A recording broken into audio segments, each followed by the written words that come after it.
shopping again. We're at another grocery store, and we saw a couple of things that I thought, these are things that we will never see again and will not miss. Are you ready? Pumpkin spice puff corn. Is that popcorn, or is that just a different kind of chemical thing that they've puffed up?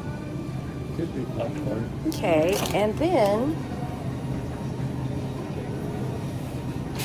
candy corn nut pot. What? Here's something I'll miss over here. What will you miss?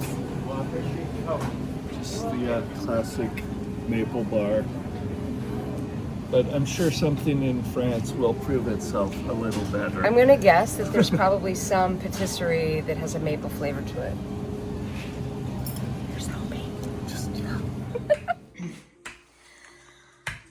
So every Thanksgiving, I do a whole menu from a different country, and we've done France before, but I've decided to start narrowing down on France and doing regions. So this Thanksgiving, I am going to be doing a Brittany menu, and that means Kouign-Amann. So I am making a test batch of Kouign-Amann. So I mixed up the dough, I made my butter block. I have done 2 turns with flour and the book fold, and then that means the lamination of the dough with the butter, so you encase the butter in the dough and then you laminate. Anyway, I then did 2 book folds laminating with sugar per the instructions. I have prepared the tins, and it's not a traditional one. There's an ice cube in there. Basically, the entire muffin tin cup is coated in melted butter, and then I put a little piece of parchment so that when they're baked, you can pull them out, and then you put sugar over that, and then I baked those. Froze them. So the tin is very cold. This is now ready to be cut and kind of rolled in the sugar, and I'm gonna bake it. Are you excited? I'm thrilled to bits. So I've basically cut these into the squares, and then you just like press them into the sugar, and then basically do that. And it goes into the little cup like that. Like that. And you can you see that? Can you see the lamination? Not super well. Maybe. But yeah, there. Yeah. You see all the layers? Mm-hmm. That's butter, sugar, and dough. Basically, the reason, so you get your, you do your turns, and it's basically like a croissant dough before that. It's got some sugar in the dough, but the reason that you can really see the lamination really well is the last 2 bookfold turns for lamination are with sugar, and then you let it sit in the freezer for 10 minutes, then you put it in the fridge for an hour to give it a chance to rest before you're doing this part. But what happens is the sugar is pulling all the moisture out from the dough, and that's why you see these like really glossy lines. That is the sugar trying to suck out the water from the dough, from the butter, and these are just a practice run. So I only had salted butter, and so there was the regular part, like the lamination, is supposed to be salted butter, but the butter that's supposed to go in the dough is supposed to be just unsalted. So Might be a little on the salty side, but Did you use the butter we have on hand or get the fancy stuff? This is literally just a practice to see how long it takes because I want to be prepared for Thanksgiving. Most everything I'm making for Thanksgiving is going to be something that I've made before, I'm really comfortable making, so I'm not really worried about it. But this is different, so I want to make sure that I practice something that's a little bit different. So basically, it's been laminated with sugar and then put in here, and there's sugar in the bottom, and then it gets pressed into sugar, and then what happens is in the oven, it crystallizes and becomes caramel.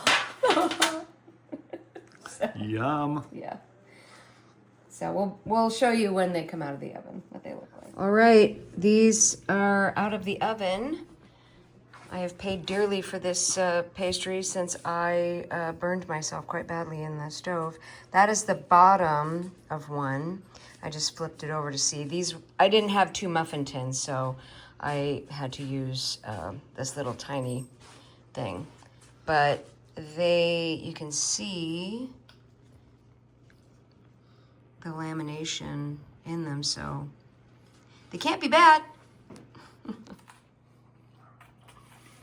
Crunchy, it's sweet, it's flavorful dough, it's super good.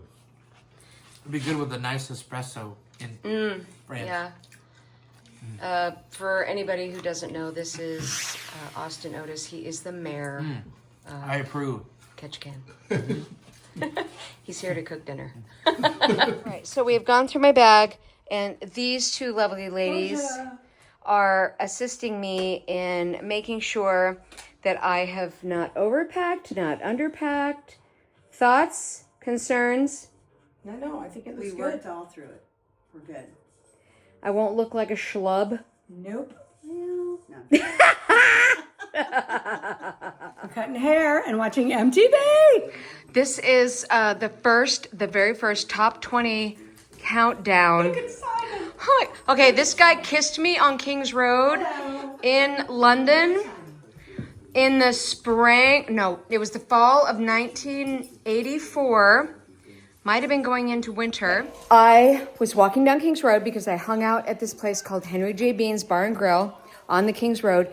And I had moved to London when I was 18 to try and sing in a band. And I was obsessed with Duran Duran. Oh, God. Okay. And walking down the street, passes me, Simon the Bon and some other guy, and I start like running backwards. I'm like, hey, stop. And I talked to him, and I said, my name is Shauna. I came all the way from Alaska because I absolutely adore you. I'm a singer, blah, blah, blah. I tried to be super cool. Anyway, he's like, oh, you sweet. And he bent down and kissed me right here. Right here. Simon the Bon kissed me, which basically I could have been done with life after that and I'd have been fine. So what a fun evening. That was a blast. I got went through my whole wardrobe, figured out a capsule wardrobe, which everything goes with everything, and it will all fit in my suitcase just fine. Eric just ran off to the garage and, probably for the best. He clearly made us several cocktails before he left.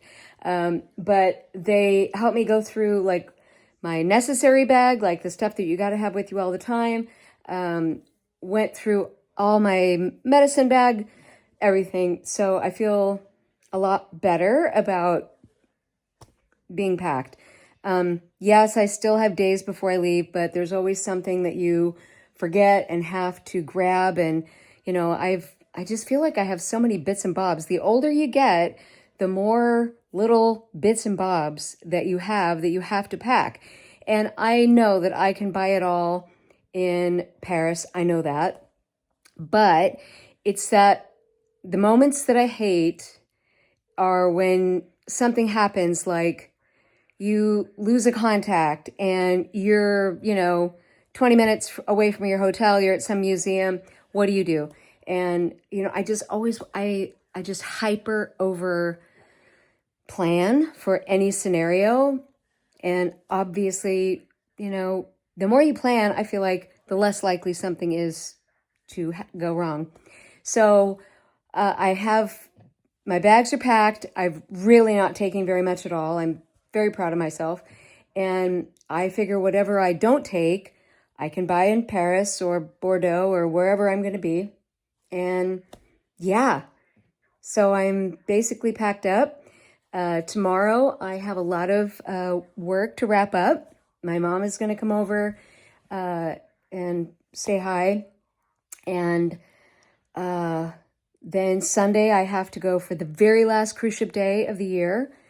I'm going to go close down the office where the tour leaves from. And Monday, since I'm leaving town and I won't be here, I figured we'd do some little thing for my birthday.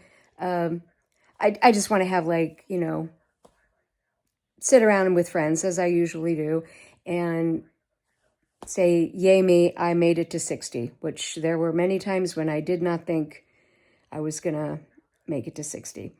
And Monday will be my very last day in my 50s. So that is something to celebrate. I'm going to eat a piece of cake and I'm going to wake up Tuesday morning and start my daily vlog and bring you along with me. So if you want to come along on this crazy journey to try and figure out where we're going to end up in France, please like and subscribe, hit the notification bell. And if there is one thing that you think I should be taking with me, comment down below. What is one thing that you always pack and it's something maybe off, some odd thing that maybe I haven't thought about? Comment down below. All right, that's it for me. It's time to snuggle up with the dogs and 3 days and counting. Bye-bye.